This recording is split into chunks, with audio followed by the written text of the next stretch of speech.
बाजार। सोनू नाम का एक लड़का काम की तलाश में शहर के बड़े बाजार में आया था। बाजार कुछ साल पहले तक इससे भी बड़ा हुआ करता था, लेकिन दंगों के चलते बाजार के पास वाले कॉम्प्लेक्स को कुछ दंगाइयों ने जला दिया था। इस हादसे में कई लोग भी मारे गए और कई लोगों के तो घर भी उजड़ गए। अब उस जले हुए कॉम्प्लेक्स की बिल्डिंग, जो कि कभी एक शानदार सोसाइटी हुआ करती थी, एकदम सुनसान पड़ी रहती है। पहले तो कुछ लोगों ने सोचा कि खाली इमारत का इस्तेमाल किया जाए। वो वहां घर बसाने गए तो सही, लेकिन 2 दिन से ज्यादा नहीं टिक पाए। उनका कहना था कि उन दीवारों से आज भी आग की लपटें निकलती हैं, लोगों की चिल्लाने की आवाजें गूंजती हैं, यहां तक कि उस बिल्डिंग के अंदर ढंग से सांस भी नहीं ली जाती। इसके कारण कई लोग उस कॉम्प्लेक्स को भूत बाजार बुलाने लगे। कुछ लोगों ने तो अपना रोज का रास्ता ही बदल लिया। वो 2 चौक घूम कर आते, मगर उस जले हुए कॉम्प्लेक्स को पार नहीं करते थे। सोनू को उस कॉम्प्लेक्स के ठीक पास एक कपड़ों की दुकान में काम मिल गया था।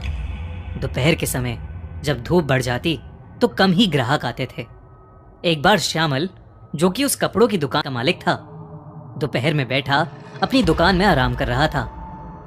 सोनू और वह दोनों बातचीत कर ही रहे थे कि इतने में हरी आंखों वाली खूबसूरत सी लाल साड़ी पहनी हुई एक औरत दुकान में आई और श्यामल के सामने आकर बैठ गई। सोनू को जो बात बहुत अजीब लगी वो ये थी कि उस औरत ने कुछ नहीं बोला कि उसे किस तरह के कपड़े देखने हैं, और श्यामल अपने आप ही उसे लाल साड़ियां खोलकर दिखाने लगा। सोनू से ये बात हजम नहीं हो रही थी, लेकिन फिर अचानक वो औरत खड़ी हुई और दुकान से बाहर जाने लगी। श्यामल भी बिना कुछ कहे उठकर उसके पीछे चल दिया। सोनू ने श्यामल को पीछे से कई आवाजें लगाईं, मगर उस पर कोई असर ही नहीं हो रहा था। जब सोनू की आवाज थोड़ी तेज हुई तो वो औरत पीछे पलटी और सोनू की हालत खराब हो गई। अचानक ही उसे पसीने आने लगे और वो नीचे बैठ गया। उसने उस औरत की आंखों का रंग बदलते हुए देखा था। उस औरत की हरी आंखें अचानक से नीली हो गई थीं। ये देखकर सोनू सहम गया और दुकान के अंदर ही सुन्न सा खड़ा हो गया। सोनू दुकान को अकेला नहीं छोड़ सकता था, इसलिए वो बाहर उठकर नहीं गया।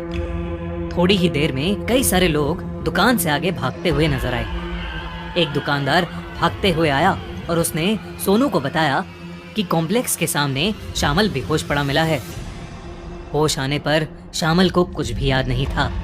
वो बस बार बार ये कह रहा था कि कॉम्प्लेक्स में दोबारा आग लग गई है, लेकिन वो कॉम्प्लेक्स तो आज भी वैसा ही सुनसान पड़ा था।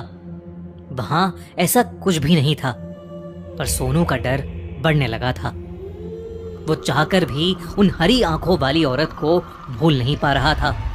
अगले दिन दोपहर के वक्त सोनू ने दुकान के सामने से फिर उसी औरत को जाते हुए देखा।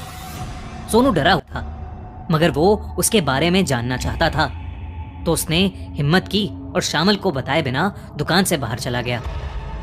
वो औरत कॉम्प्लेक्स की तरफ जा रही थी। सोनू ठीक उसके पीछे पीछे चल रहा था, मगर अचानक वो औरत सोनू की आंखों के सामने से गायब हो गई। सोनू को लगा कि वो औरत उस कॉम्प्लेक्स के अंदर गई है। महीनों का डर सोनू को अंदर आने से रोक रहा था, मगर वो उस औरत के बारे में किसी भी हाल में जानना चाहता था। उसने कॉम्प्लेक्स के दरवाजे की तरफ चलना शुरू किया। चारों तरफ सिर्फ काली दीवारें ही थीं। इतनी तेज धूप और रोशनी में भी वो चमक नहीं रही थी, मानो उस कॉम्प्लेक्स में एक अलग सा अंधेरा छाया हुआ था।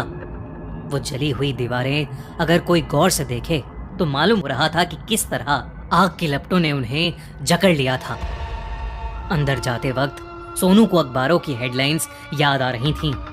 लगभग 12 परिवार वहां रहा करते थे, लेकिन सभी बेरहमी से जलकर मारे गए थे। सोनू फिर भी हिम्मत करके कॉम्प्लेक्स के अंदर आ गया था।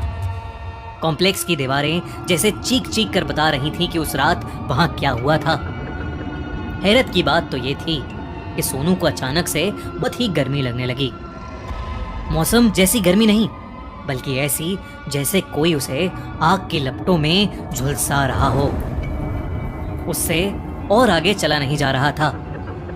वो हाफते हुए एक जगह रुक गया और सहारे के लिए उसने अपना हाथ एक दीवार पर रख दिया। पर अगले ही झटके में उसके मुंह से एक जोर की चीख निकली। उसने अपने हाथ की ओर देखा तो वो जल गया था। दीवार इतनी गर्म थी जैसे अभी भी वो आग की लपटों को अपने अंदर बसाए हुए हो। इस सदमे से सोनू उभरा ही था कि उसे उस औरत की लाल साड़ी कॉम्प्लेक्स की एक बालकनी में दिखी। वो उसकी ओर गुस्से में भागा, लेकिन आगे बढ़ते हुए सोनू को चारों ओर से चीखों की आवाजें आने लगी। उसने हर तरफ देखा पर वहां कोई भी नहीं था। इन चीखों को पार करते हुए बड़ी हिम्मत करके वो एक कमरे में पहुंचा, जहां घुसते ही उसने दरवाजा बंद कर दिया ताकि उसे कोई आवाजें ना आए। कमरे की झुलसती गर्मी बढ़ती ही जा रही थी। सोनू उस कमरे की खिड़की खोलने के लिए आगे बढ़ा तो अचानक ही उस पूरे कमरे में आग लग गई। कुछ ही सेकंड्स में पूरा कमरा धुएं और आग की लपटों से भर गया था। वो चीखों की आवाज अब सोनू की थी, जो अधमरी सी हालत में दरवाजे की ओर रेंग कर बढ़ रहा था। आग के धुएं की वजह से उसकी सांसें और कम होती जा रही थीं। इतने में वो दरवाजा खुला, लेकिन वो हरी आंखों वाली औरत अपनी लाल साड़ी पहने उसके सामने आकर खड़ी हो गई। सोनू ने मदद की गुहार मांगी, मगर उसकी आंखों में भी वही ज्वाला दिख रही थी, मानो वो सोनू से किसी चीज का बदला ले रही हो। आग की लपटों के बीच में सोनू चक्कर खा के गिर पड़ा। जब उसे होश आया तो वो कॉम्प्लेक्स के बीच जो मैदान था वहां पर गिरा पड़ा था। हड़बड़ाते हुए उसने कॉम्प्लेक्स को देखा। अब वो दीवारें एकदम शांत थीं।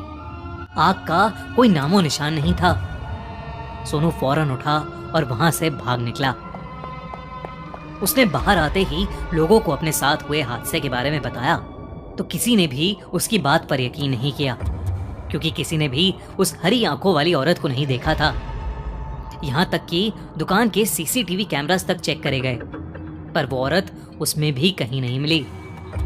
फिर एक रोज एक बूढ़े आदमी ने सोनू को बताया कि एक हरी आंखों वाली औरत उसी कॉम्प्लेक्स में रहती थी और शामल की दुकान की जगह उसी की दुकान हुआ करती थी, लेकिन वो उस कॉम्प्लेक्स में लगी आग में जलकर राख हो गई।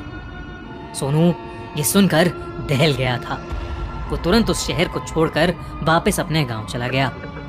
उसे फिर कभी वो औरत दिखाई नहीं दी, पर उस औरत की हरी आंखें और उस कॉम्प्लेक्स की जलती दीवारों का डर शायद ही वो कभी अपने दिमाग से निकाल पाएगा।